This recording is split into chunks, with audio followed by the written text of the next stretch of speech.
Let's go. Dr. Rosie Milligan, one of the most sought-after speakers on the circuit today. Her live internet talk show, Express Yourself, is the most provocative, thought-provoking, and talked-about radio show on the internet.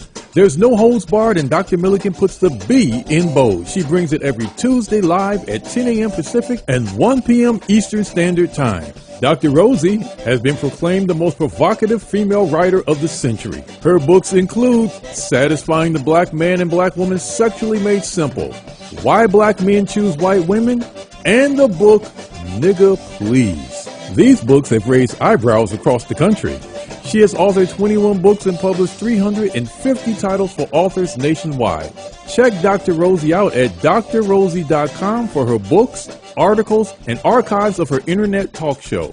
Sit at the feet of wisdom. Dr. Milligan is indeed a timekeeper and scorekeeper. She is the clock, calendar, and almanac for Black America. You need to hear her.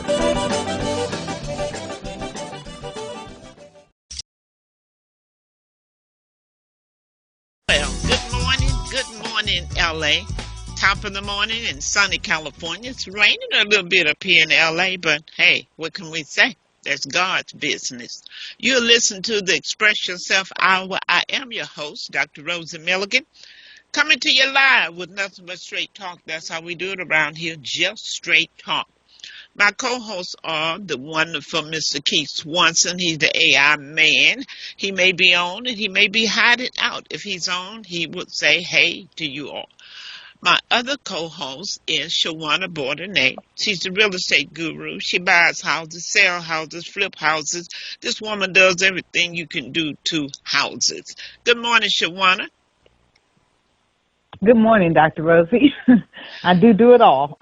I know you do. I know you do. I bet you down in New Orleans, I know you're there for a different occasion, but I'm sure you'll find a house or so to lay your eyes on. And you do know I'm looking. I'm know. definitely looking. I know. Well, it's good to have you back. And my other co-host is the wonderful Mr. Ricky Davis. Good morning, Ricky. How are you? He's a new author. He just birthed a new baby. When a mustard seed get heavy, he was showing off, you guys. He was showing off at Black Writers on Tour plus Business plus Tech Expo. And this was his first event with us. And Mr. Ricky, were you loving it? Oh, man, it was a great experience. Met some wonderful people, and it just felt good to be amongst people who are not afraid to be creative and expressive and just communicate their story and to share it with the world. So I enjoyed it. Well, we enjoyed having you. You're such an asset. So today, you guys, we have a topic. Well, I might as well just bring it on out. No delaying. You know how people try to delay relationship. They try to delay getting involved and try to delay getting uninvolved. We're always trying to put something off and place it on hold. So today we are talking about married or dating. Deal breakers you better not ignore. We're going to look at some of the deal breakers when you're just dating. What are some of the deal breakers? We're going to look at some of the deal breakers when you're married. Some people look out for the deal breakers because they know what breaks the deal.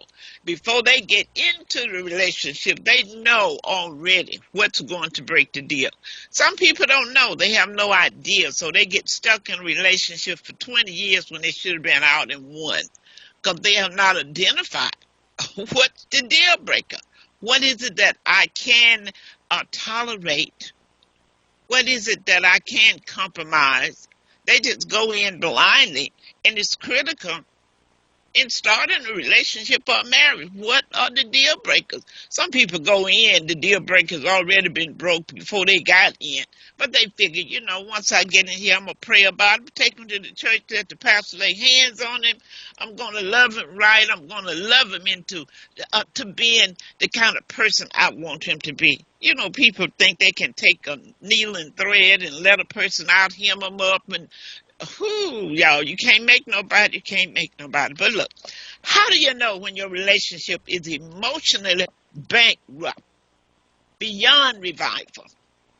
What are the non-negotiables that should send you packing? In other words, getting away. Like Tina said, what's love got to do with it? When is it that you need to get away, even though you are in love? Or if you're in need, it goes both ways. So a lot of people together is not love. They're in need. They need financial support. They need a father, need a man in the house to help them with their children. So love or in need. Is staying really saving the relationship or just delaying the inevitable pain? We're going to talk about the red flags. Marriage folks overlook and the lies daters tell themselves. If you ever said, it'll get better. If you said, it'll get better when you know it stinks, when you know it's a funky relationship, and you keep saying it's going to get better. If that's you, then this show is for you. It's interesting, you know. We need to stop trying to repair what God never built. What do I mean by that? Are you trying to fix a relationship that was dead on arrival? Now, I know you all saying dead on arrival. I mean, it shouldn't have started. That's what I mean.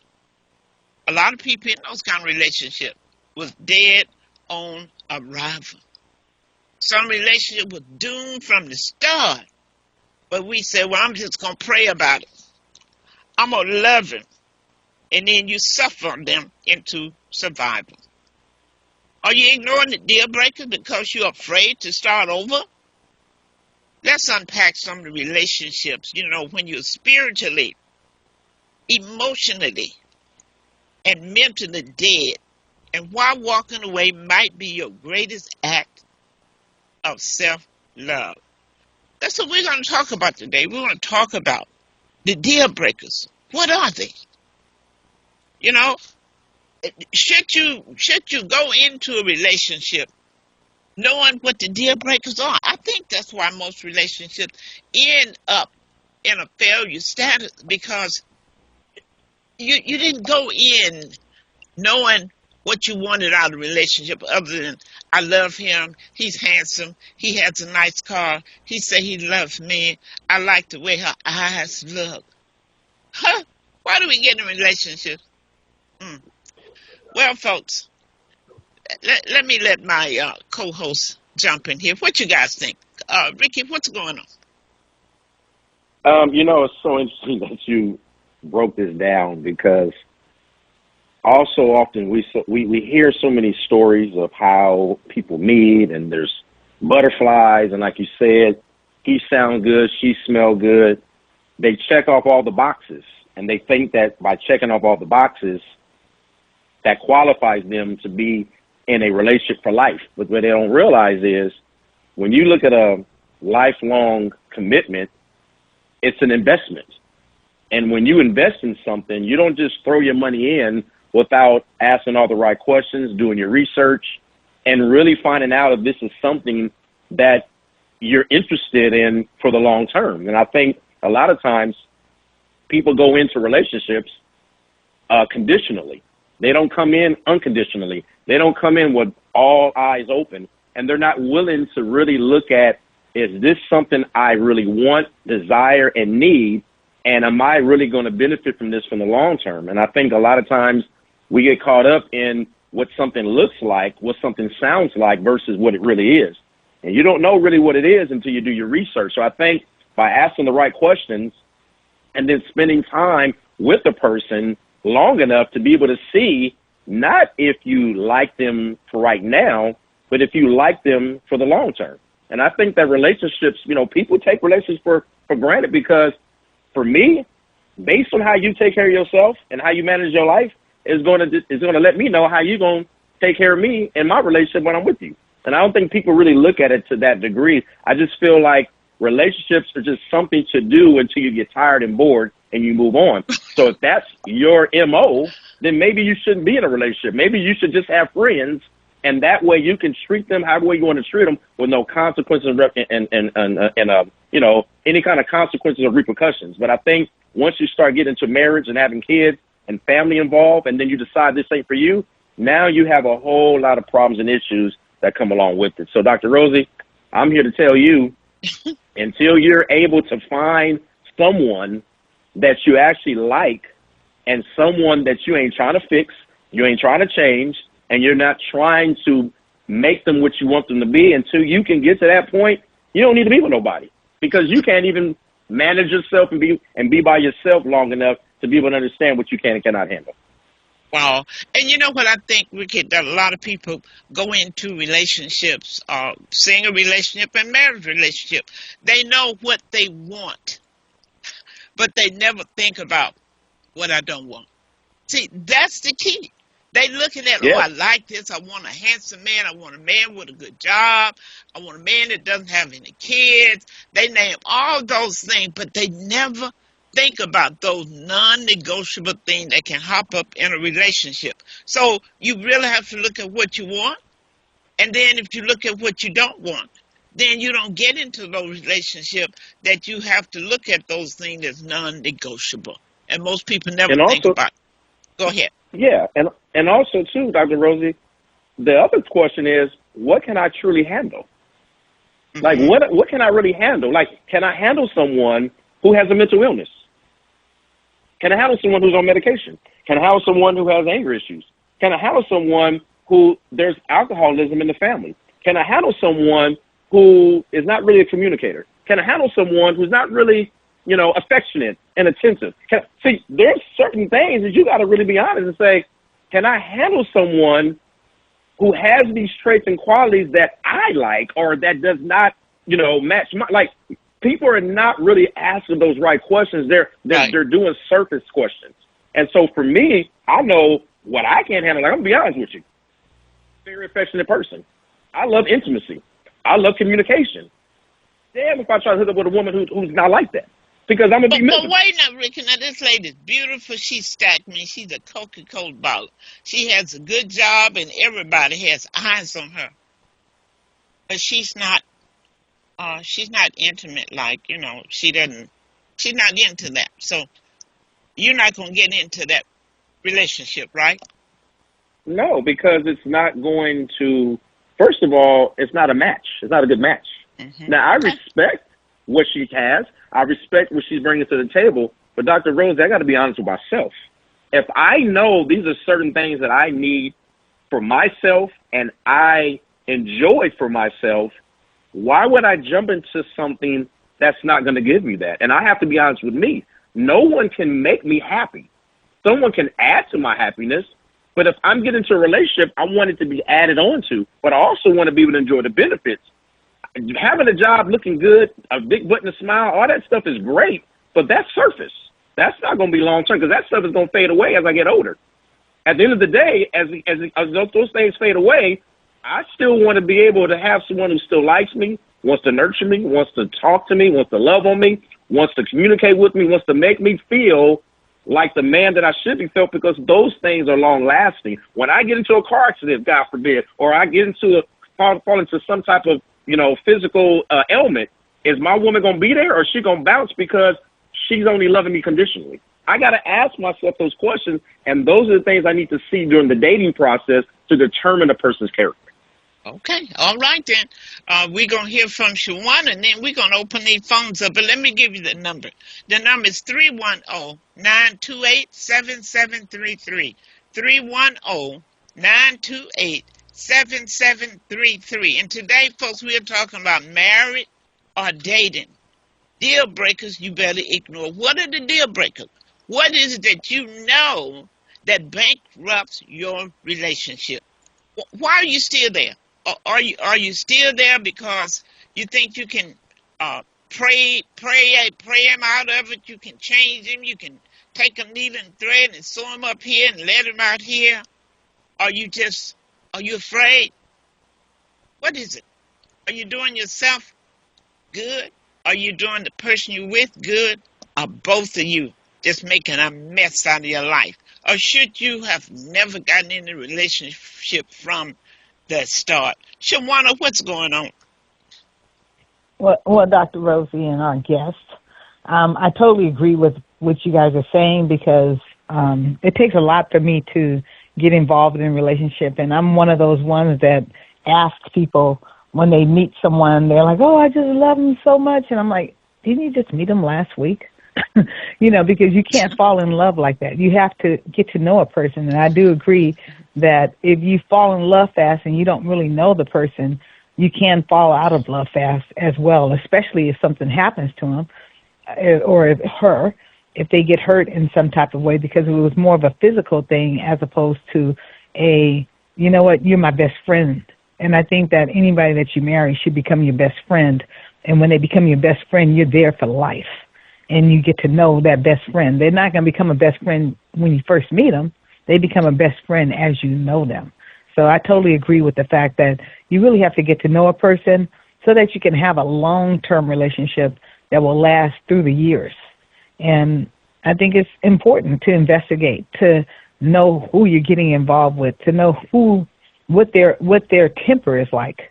Because you don't want to get involved with somebody that has a temper or that you feel like they're weak in any type of way when they show any type of weakness. And if you can't deal with the weakness, don't get involved. If you can deal with the weakness, then get involved. You get to know the person. I think it's really important to get to know whoever it is that you get involved with. And not to fall in love fast, get to know the person fast.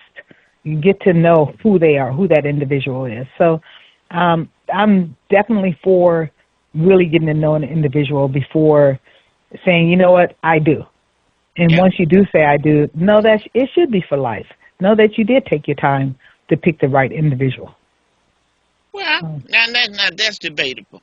Who is that's so debatable. Maybe you were the right. Yeah, You were the right individual at the time. At the time, you were the right individual when I didn't know no better. Right, but don't do it after a year. Some people get divorced after a year because they weren't the right individual. And basically, what he's saying is you got to get to know the individual before you decide to say I do. But you know what's interesting about that? I'm glad you mentioned that, because people sometimes don't really get to know the other person because the person don't want you to know them, because they putting up this facade because they want to get married. They know what you want. And then when they get married, then after, you can only hold back yourself, your own self for so long. So they figure, well, I don't know if I let him know this. Will he still love me? Will he still marry me? You have people marrying people and you find out later they had children before, but they never told you because they thought maybe if I tell her. And now that's going to get into our real conversation about deal breakers. Deal breakers. Let's move on to that now. What is the deal breaker? And I need your technician to tell me when there's a caller on, because we're on a new system, you guys, and I really can't see who's trying to get in. Can you guys see it, Shawannah? I don't see the chat like we used to, but no, I'm trying to see it right now. Yeah, I think the technician will let us know if we have a caller. But we're going to get into the deal breakers. What bankrupt a relationship? What is the deal breaker? What is it that you know? Now, this I can tolerate. I think I hear Keith there. Did Keith jump on? Keith, are you on? Keith? That AI man, I tell you, ain't no telling what Keith is. Ain't no telling. We're going to talk to folks. We're talking about, love gone bankrupt. Deal breakers you better ignore. So we've heard, both of my co-hosts talking about what they want and what they need out of a relationship. But now let's get down in the crunch. Let's look at the deal breakers. People always look at folks, well, this is what I want from this. But what is it that you don't want? So I'm saying to you out there listening, when you sum up, get you a tablet, write down what you want. And then I want you to also write what you don't want. Because when you get in relationships, you're going to find out the things that you can tolerate. Those are the things you don't want.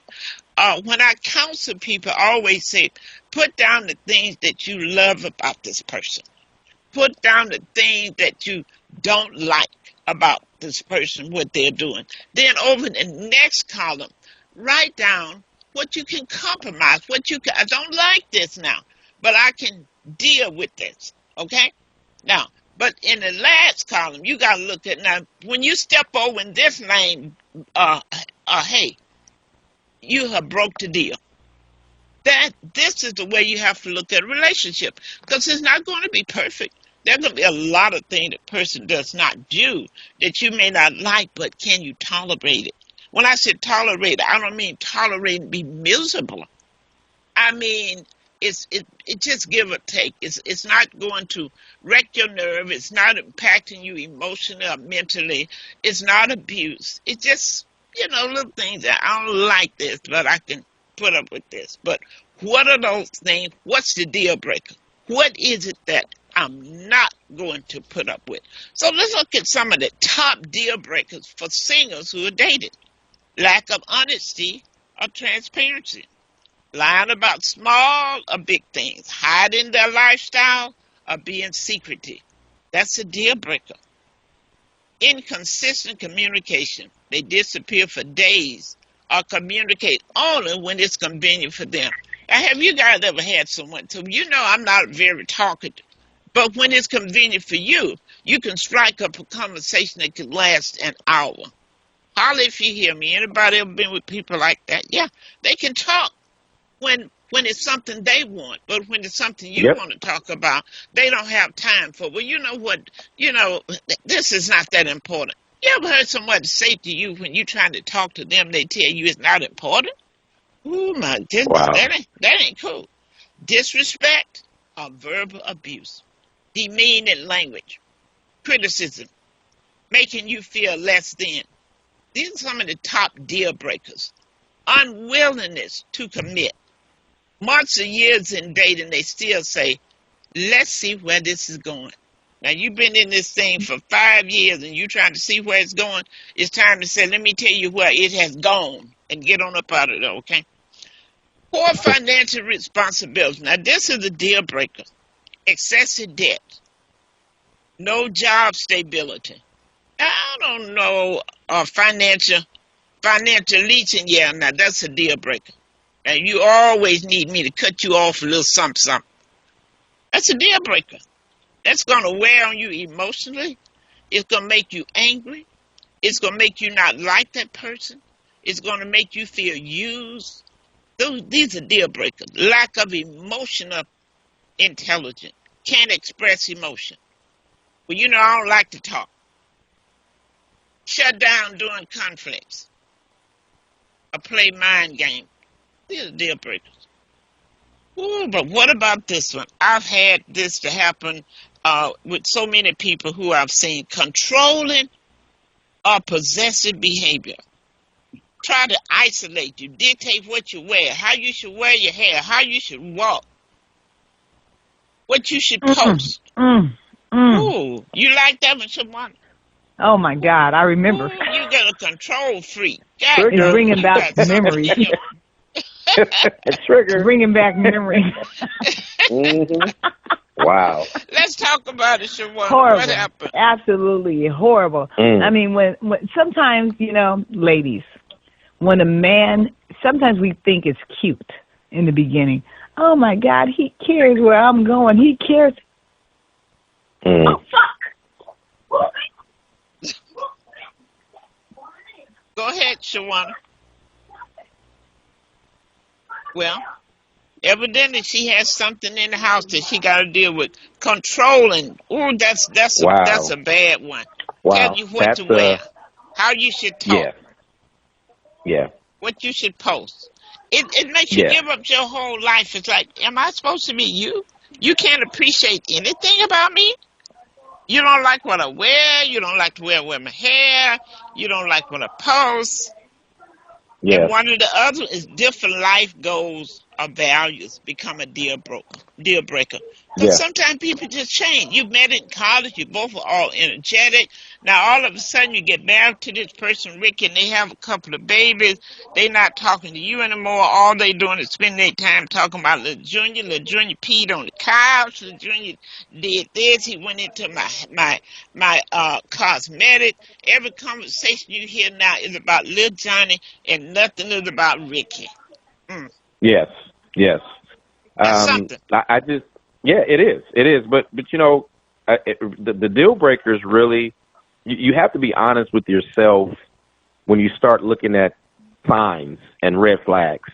Because if you already can identify certain traits in the person that you know are not healthy and not fair. For example, like you were talking about the controlling emotional behavior, or when there's something you want to talk about, you can talk for days, but then when it's my turn, you want to either change the subject or you want to dismiss it. And I think for me, one of the biggest turnoffs in the relationship is a person being dismissive, disregarding your feelings, disregarding what you're saying, and then not allowing you to express yourself after they've already had their opportunity. So it's kind of like, it's like a double standard. Do as I say, not as I do. You can talk all day about your feelings, what you like, what you don't like, but when it's my turn, you don't let me talk, or you talk over me, and then you want to start arguing and you want to start being defensive. Those things are triggers, and those are deal breakers for me, because one, that's a very toxic behavior. That's very negative, and it's very stressful. And if you can't have any peace in a conversation and there's always war, that's going to then spill into other things. And then that's going to, turn into something that it doesn't need to be. But like I said, that control stuff, those are deal breakers, because, it can turn deadly. I mean, we've seen evidence of it. They won't let you be you. A controlling person will not allow you to be you. They want you to be them. Yeah, they want you to be them. You think the way I think. You need to feel the way I feel. And what about those relationships, Ricky, when you're telling the person what you feel? You're being sincere. Now let's have a conversation. And you're really feeling good because you guys getting ready to talk. You think you're getting ready to build this relationship. And when you finish telling the person what you had to say, and they look at you and say, that ain't what you feel. Oh my goodness. Yes, I have. I've had, or how about this? After you've poured out your heart, you've expressed yourself, and then there's silence afterwards. And you're like, hello? I said, did you hear anything I said? I heard what you said. Or how about this one? So what do you want me to say? Okay. I don't know what you want me to say. I don't know what you want me to do. I don't want you to say or do anything you don't feel it's important. Obviously, what I just expressed to you is not important because you have nothing to say. Oh, so there's no dialogue. There's no healthy dialogue going on. You're expressing yourself, your likes, your dislikes, whatever, right. And that person has no response. What if they look at you, Rick, and say, "You through?" Yes, I've had that too. Yeah, and I said, and my response is, yes, I'm through, but you have nothing to say. Well, I don't know what you want me to say. I mean, I don't know what you're expecting to hear from me. Like, I heard everything you said. I said, but you don't have a response. Like, so do you like what I said? Do you don't like is it too much? Like, give me something. And at that point, I realized that person is selfish, number one, but also, two, they're only concerned about themselves. They're not worried about me. They only focus about themselves. So if it's not about them, they ain't interested. But when it is about them, they want you to be all in. And things, that's just not healthy because it's one-sided. Absolutely. Ricky, we got a call. I think we have a caller calling from last number is 4832. Caller, go ahead.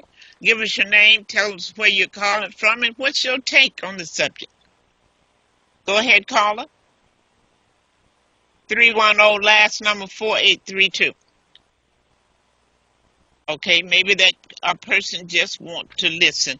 But Ricky, it's so important. Deal breakers, people don't realize that communication, something so simple, is a real deal breaker, because when you can't be heard, when a person can't listen to you, when they silence you, want you to be them, that's a hard relationship to tolerate.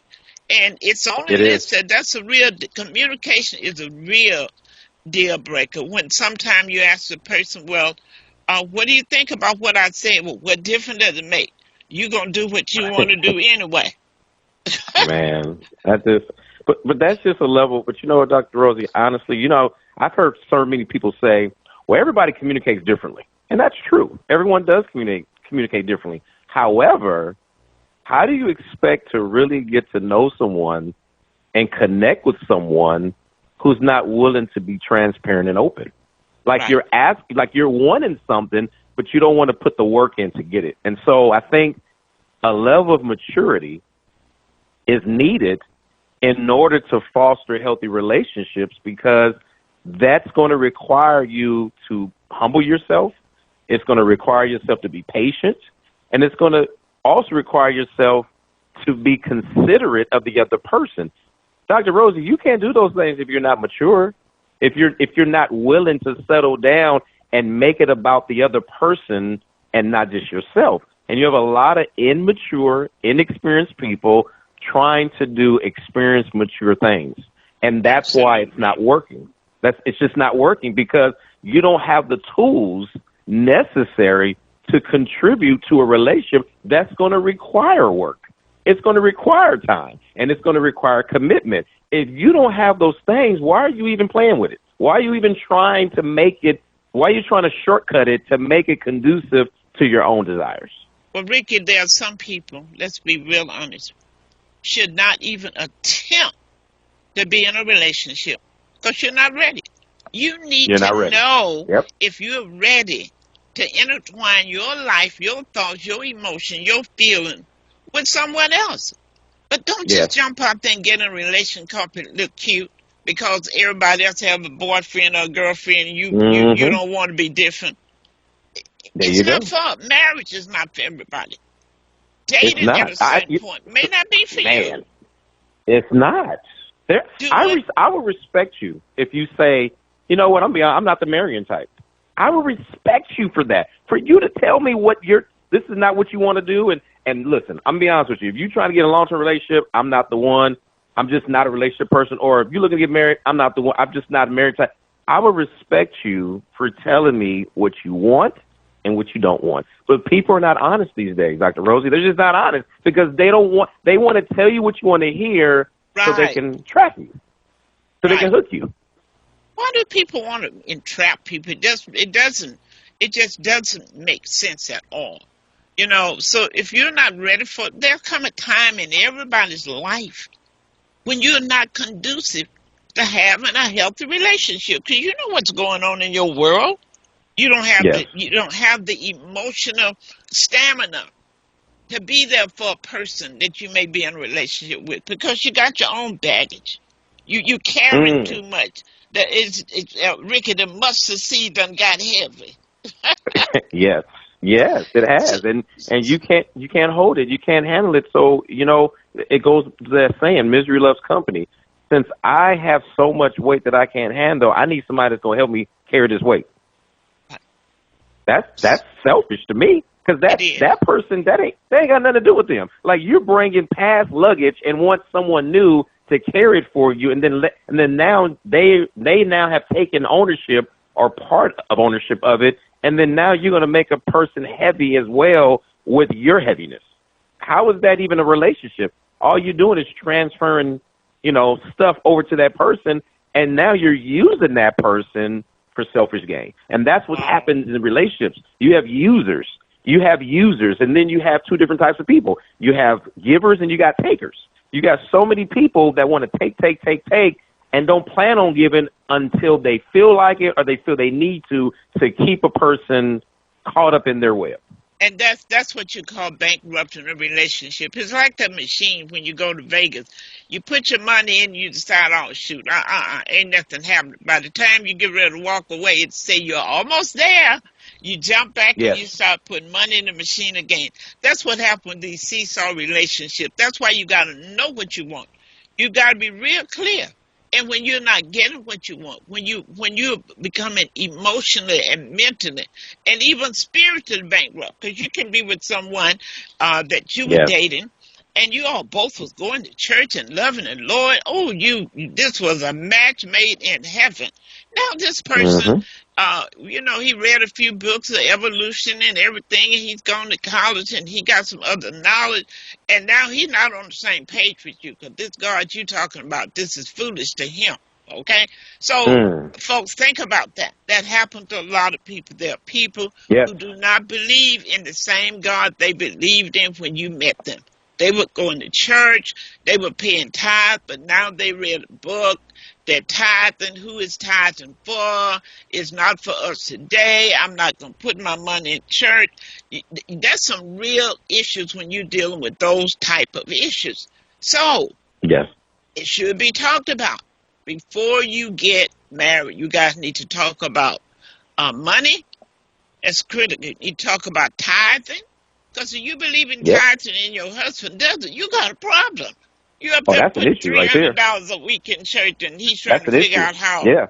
how this note gonna get paid. Y'all gonna have some problems. Yep. Okay? Yes. You need to Yes. talk about your sexual preference, what you like and what you don't like. Don't just wait till you get married and start talking about it. You see, so you know how men don't read but one scripture. They say when you married, what they call it, anything is undefiled in the bed. Y'all didn't read the other part. Didn't read the other part. Okay. So No. the three solid deal breakers for singles is lack of honesty and trust. If I can't trust you, nothing else matters. I don't care how much money you Nothing. make. I don't care how you sexually you are. If I can't trust you, that's a deal. That's the number one deal breaker. Because that's the foundation the relationship is built on is honesty and trust. Yeah. And the number two for the single person is the unwillingness to commit or define the relationships. You know, you've been waiting a long time. How long does it take you to decide if you want to commit a relationship? The fact that you don't want to commit a relationship, there's something missing. There's something that I'm doing that you don't want to be involved with for a lifetime. It's just straight up. It doesn't 5 years and you can't commit. What's up with that? If someone avoid commitment after months, and this said after months, now I don't know. I guess when they say committed to one person, I always feel like this. I get a lot of slack, Ricky, because when people start telling me about men cheating, I ask the question. I say, wait. Now, are we talking about marriage? Are you married? No. That's why he's not cheating. He's not cheating. Exactly. You're not cheating. If you're not married, you're not cheating. When you're single, it's open game. So don't call up here talking crazy to me, because that's what I said. It's open game. When you haven't committed, you're not married. I see 310 last number 482 is back on the board again. We're waiting for you to chime in. Go ahead. Unmute. Give us your name and tell us what's on your mind. And the number here again is 310-928-7733. 310-928-7733. Or you can email us here at innerlightradio@yahoo.com. That's innerlightradio@yahoo.com. Go ahead, caller. Now, Ricky, give me your thoughts about what I said, because people just chew me out about that. No, I agree. He ain't supposed to be talking to nobody. You ain't married. He ain't cheating on you. Let me say something, Dr. Rosie, and I'm going to be as honest as I can be based on what I've experienced in my lifetime. I understand why women will consider being in an exclusive relationship with a man that they're not married to. I can understand why they're saying he cheated only because he was with somebody else. Let's talk about the word cheat. When you look at the word cheat, it means that you're cheating someone out of something that they need or desire that you are not willing to give them. There's a reason why men cheat. It's not because they want their cake and eat it too, or they just are insatiable. Or now, you have some men that have that issue, but overall, there are some women out there who want to ration out what a man needs. You got some women who want to use their body or their person as control. There are a lot of women who do things to try to. Hello? Go ahead. Hello. Okay. Yes. I'm just listening. This is Marilyn Clanton. Oh, okay. You're just listening. Okay. All right, Because Minnie. put the Put it phone on on mute mute. so we can hear. Yeah. Okay. Okay, go ahead, Yes. Ricky. Yeah. So what happens is a lot of women, not all, but a lot of women play this game where they've been told by, I don't know, their aunties and great grandmas or mamas that in order to hook a man, in order to keep a man, you got to do this, this, this, this. And what has happened is a lot of women have been playing these games thinking that if they do certain things, that's going to keep a man, trap a man, or make a man not want to go nowhere. No, it causes the opposite. If you don't give a man what he needs after he's asking you for it, he's going to go somewhere else and get it. And when he goes somewhere else and get it, you get mad because you figure, well, I don't know why he cheating. You know, he don't respect. Well, okay, let's ask, why did he step out? Why did he go somewhere else? He went Ricky. somewhere else because what he needs, he's not getting. And Ricky, let me clarify that, because when you say that, what they need, it go right to many people. They think you're talking about stepping out to get sex. Sex is No, that's not it. Sex is the last thing many men It's are the last stepping thing. out for. Exactly. It's somebody to listen to them, someone who Yes. understands them, someone who There you go. who is not trying to control them, someone who's letting them be them. Be themselves. Emotional Yes, Dr. Rosie. and mental support. Thank you. But women Thank tend you. to think, oh, he out there because he want to have sex with somebody else. Folks, in No. this economy, the way things going now, sex is not at the top of the list for a lot of people. It's not. Trust me. It's not. It's not, Dr. Rosie. And I'm so glad you clarified that, because I was going to, touch on that, but I'm so glad you stepped in to clarify that for the women, because that's the first thing they go to. They think that it's sex that men go out and cheat. No, it's not.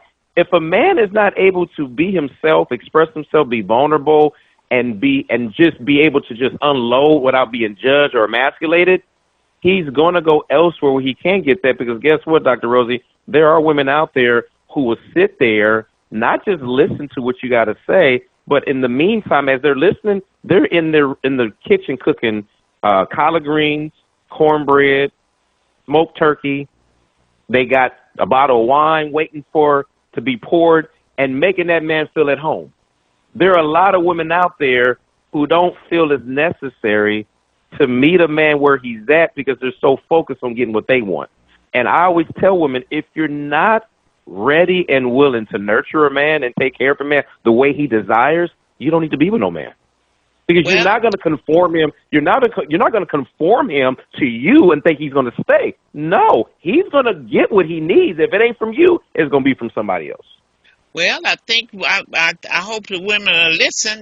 Women always think it's all about sex. So instead of them trying to learn how to communicate better, they trying to figure out what they can do in the bed better. I hope y'all heard what I've said.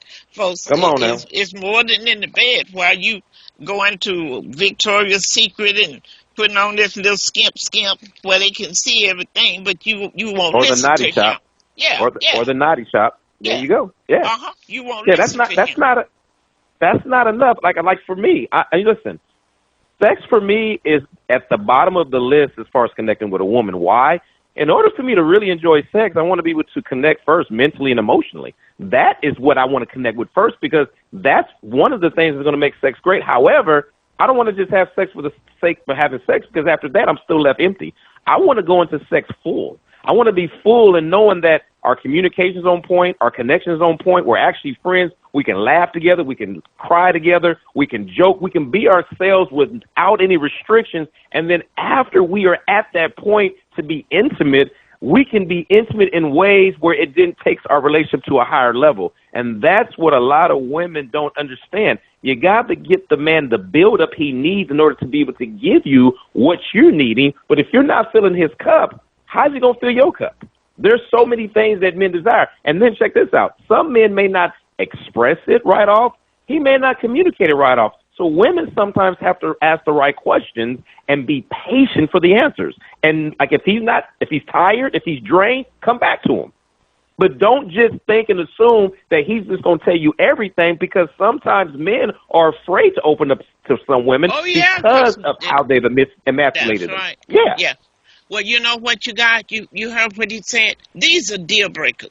What Rick is saying is, I say in my book, Satisfying the Black Man, Sexually Made Simple, stroke the mind before the behind. There you That's what go. I said. Come Stroke on. the mind before the behind. That's what you got Come to on. understand, and that's what you have to do. Because these deal breakers, I'm telling you, if you're in a relationship, even if you're married, you need to sit down now and get a good understanding. You need to ask your husband, what is the deal breaker?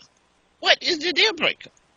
Mm. And it may save your marriage, because he may finally tell you something that he's been wanting to tell you for 20 years, but Mm. you never asked, and he never found the opportunity. But now you open the door. You made it comfortable. You're saying, come on, baby, we can talk. What is the deal breaker? What is it that will make you pack up? Huh? What is it that will make Mm. you pack up? What is it that will make you start looking outside of our marriage? Come on now. You need to ask these questions. These are important questions. Now we're going to go to the deal breaker for the married couple. Chronic dishonesty or infidelity. Oof. Repeated lies and cheating destroys trust, which is the foundation. When we say chronic, people ask me on many occasions, should I divorce a man, my husband, if he cheated on me?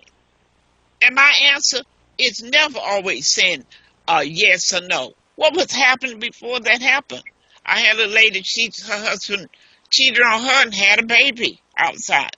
But what held the marriage, Ricky, she had never pumped gas in her car. He had Mm. never missed a game with her kids. She focused on all those things. That's what was Abe, and he came to her and told her about the child versus her finding out about it. Okay, but now if Yes. he had Yes. been abusive to her, not providing for the home, missing games, not being nice, then it's easy to walk out of a relationship for infidelity, because you can't take no more after that. Okay, Exactly. but that's not a reason for a divorce. Infidelity. Now, let me qualify that. Now, if he's making or she's making it a vocation, you hear what I'm saying? Yo, I heard you. I heard you. If they're making it a vocation out of it, then that's a horse with a different color. Because It when is. the That's first different. incidents occur, this is an opportunity for marriage to be restored if you come together and be honest and communicate as to why this happened in the first place. I can see a marriage getting better sometime after that happened, because this is the Mm. first time, Ricky, they really came honest and had an honest conversation about their needs. Okay? So stop telling Wow. people. A lot of people tell you, I wouldn't stay, honey, I'll be gone. And that Bad same advice. person, Yep. when it happened to them, they're still there. So you gotta make that decision based on your needs, based on what part you played in the situation. I think we all need to look at what part did I play. So for marriage to break the deal, I said chronic dishonesty and infidelity, emotional or Mm. physical abuse. Abuse of any kind is non-negotiable red flag. Any type of abuse is a red flag. Love does not hurt, folks. Love does not hurt. It does not belittle or control. It doesn't do that. Love works hand in hand, as a team. It's not big eyes and little U's. I'm the head and you the tail. No, it doesn't work that way. Now, lack of respect and communication breakdown, these are deal breakers. When you can't talk to your man or to your wife. Well, I don't want to talk Mm. about that. You brought that up last week. I don't want to hear that again. Now, that's deal breaker, because you can't talk to your spouse Yeah. when Yeah. you dismissed, or you know that's deal breakers. How you can It stay is. with somebody you can't communicate with? They don't You ever want to can't. hear what you have to say. Here you come with that same old mess.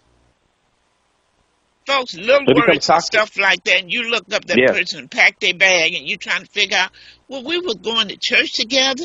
We were both making good money. I had bought this nice house for her. Folks, that ain't enough. A It's not house enough. is not enough. When a house does not become a home, I'm going to say that again now. Y'all better help me around here. When a Mm. house ceases to be a home, there's unhappiness there. And Mm. many people choose not to deal with unhappiness.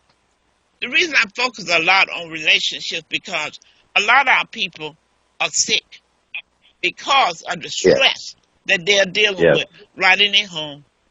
Strokes, Yes. high blood pressure, overeating. And you're saying, well, you gaining all that weight when I married you was size 15. But yeah, but you wearing the hell out of me now. So, I mean, I'm It's stressful. distressing. I didn't have the It's stress. stress I had when you met Yeah. me. Anxiety. Anxiety. Does that make All sense, of it. Ricky? No, when I Oh, it met makes a you, I lot of didn't sense. have, yeah, I was 12, but now Yeah. I'm 18 because you Well, wearing the well, hell well, out of me, okay? let me tell you this. I have a testimony about that. My first marriage, I got married and had a child or whatever, and I started to gain weight, started to become stressful, and people started noticing. Like people closest to me, like, "Rick, you okay?" I'm good. I said, "I'm straight. I'm good." Didn't want to tell nobody my business. However, went to the doctor.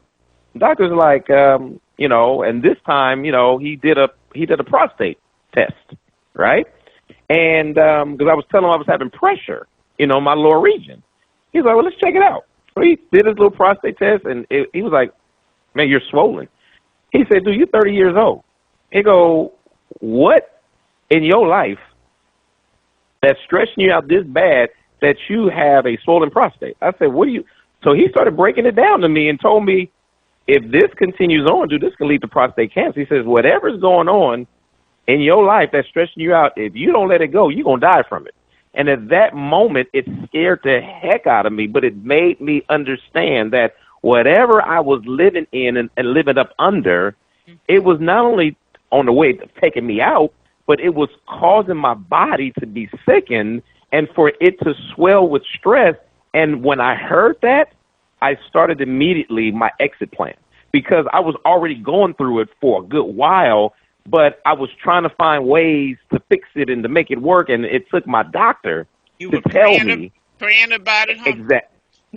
And I'm trying to tell you, when I got out of that, my prostate went back to normal. I dropped that weight, and I realized, and I said, a relationship can either make you or break you. Yes. A relationship can either make you better or worse. A relationship will give you life, and a relationship can lead you to death. And Absolutely. so you have to really look at how a person is impacting your life in a relationship. If it's positive, you're going to see positive results. But if it's negative and you see the negative results and you ignore them, you can't get mad at what happens next because you allowed it and you're justifying all of the things that you don't need for your life. And so I'm so glad that you said that, Dr. Rosie, because people are in relationships and they got all these, how people say, "Oh, you must be happy. Y'all must be happy. You you gaining weight." When's the last time you help me understand how gaining weight interprets into being happy in a relationship? That's not happiness. Happiness ain't gaining weight. You hear What that it all is the time. I hear that. I'm like, come on now. How is happiness equated to you gaining weight in a relationship? You guys are on medication. You're gaining weight. Y'all can't even sleep because and you're happy? No, you're not. And so you're right. So many people in relationships are sick because of the person or individual they're with. It has nothing to do with anything else. It's you picked the wrong person, and Right. you're so stuck there that you don't know how to get out because you feel like I put all this work in. I'm not about to just throw this all away. Well, you might be having a life that you're throwing away. Your life because away. You may not be throwing that house away. You may not be throwing that car away, but you're throwing your life away. And people There have you to go. understand there is a time to get out. Some people are so bound by religious belief They're looking at the Yes. shame. They feel like I can't get out of it because I've been praying about it, and I don't have no faith. If I go ahead and leave him, I don't have faith that God is going to fix it. Well, number one, God didn't have nothing to do with that mess in the first place. You ain't asked God about it when you got in it. You just saw them big Come old on now. muscles.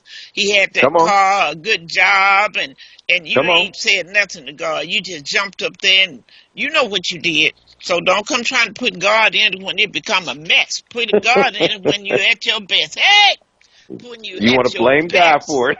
Yeah, yeah. So I'm just gonna, but I'm gonna say here for the kids, I'm gonna really say this. You are not helping your children to stay in a No, you're not. messed up, jacked up relationship. It's gonna You're spill doing over. harm to them because Yes. they would never get a chance to see what a wholesome relationship is all about. Because all they're Amen. seeing is mess. Okay? Amen. So don't think that you're doing, because they know that you should be gone. They know he should have left you, Hmm.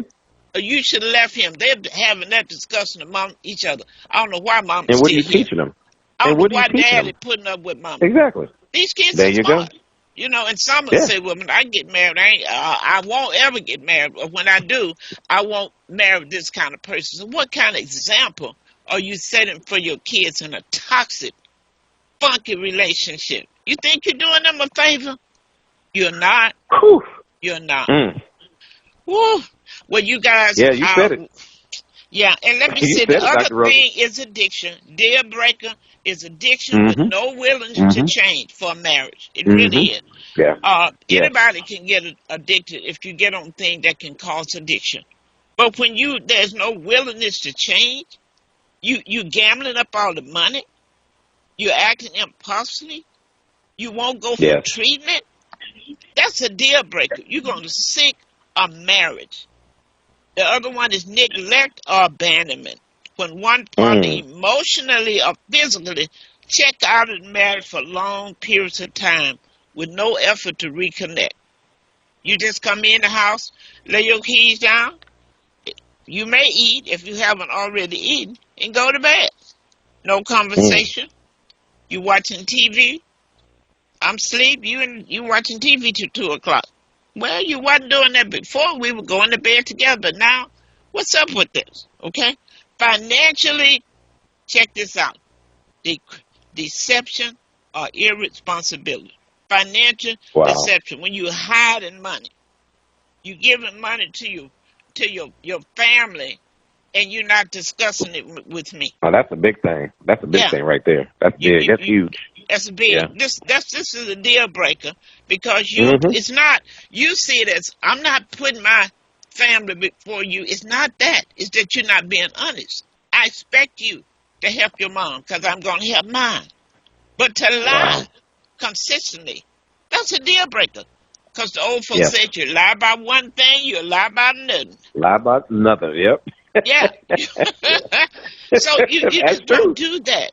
Racking Yes. up debts. You look up here, bill come to the house. You go buy a brand new car, and we haven't even discussed it. Maybe I thought we would save money to buy another piece of property. You drive up Mm. in a new car, and we haven't discussed it. Folks, you may think this is small, but these are deal breakers. Because when you Yes. start messing with the money, being deceptive, irresponsible, that's a deal breaker. Because the partner want to have a future. They don't want to get old and don't have anything. So that's Yes. a deal breaker because you're destroying the household and the trust. And the other deal Wow. breaker is a loss of shared vision or purpose. We got married, we both headed the same direction. We wanted something. We were spiritually connected, emotionally connected. But now all of a sudden, you don't want anything. You don't want to, Mm. you had a job, you were working, so now you got burnt out on the job. You say, I ain't working for the white man, and I ain't going to start no business of my own. So what you going to do? What you gonna do? We don't have the same vision. We don't have the same purpose. So that changes the game. So folks, our time is out, but I think we've had Had a darn good show today. We're giving you some information. Ricky, this was good because people can get a chance to just sit back and listen because this show is going to re-air tonight at 6 p.m. Pacific Standard Time. So you can tell your friends who didn't get a chance to listen, if they want to understand the deal breakers in their relationships and they want to not have to break off this relationship, it's about learning. There's so many divorces because people don't know what to do. They don't hear these kind of conversations. Nobody get married to get a divorce. That's not what happened. Hello? Yes. I just wanted to say I really appreciate what the two of you are saying. But it's not just from a male perspective, but a female perspective, too. It works both ways. You're absolutely right. Everything that we've said, it goes both ways. The woman needs a man to meet her needs, to meet her emotional, to understand what her day has been like when she's hassling with the kids and with the teacher, with the principal, because most times she's the one that's going to the school. She's the one that the child tell all the trouble to. They don't go to the father. They tell the mother, and they tell the mother, don't you tell daddy. That's a heavy mustard seed. Here you got a daughter coming to you saying, I think I'm pregnant, but don't tell daddy. Okay? You'd be surprised at the secrets that kids, boys and girls, come to their mother with. Because daddy, they don't want to rap to what they think their father may do, so they think the mother is easier. So it's a big load. We all need confidence. We all need embracing, hugging, and intimacy. If anybody needs intimacy these days, it's black folks. We need a hug 3 or 4 times a day. I'm telling you. Come on now. You need to meet me at work. Don't even wait till I get home. Come to my job and say, baby, come out to the car. Let me give you a hug. There you go. Okay. It only takes 10 seconds. It only takes 10 seconds. That's right. That's right. So, Carla, you're absolutely right. Everything we've said just is ditto for the woman. That's why I say women always talk about men don't do foreplay, don't do, that's why we're going to have this big summit relationship. Men need foreplay too. Who you think you are? What you think that you need that they don't need? We're all human beings. We're all suffering from the same deprivation. Amen. So, Carla, thank you so much for that comment. Hope you continue to listen. We're here every Tuesday at 10 o'clock. So share with your friend. Express yourself out is where we let it all hang out. You guys have a great day. The clock on the wall. Thank you, Mr. Ricky. Thank you so much. And we'll be on again next week. You guys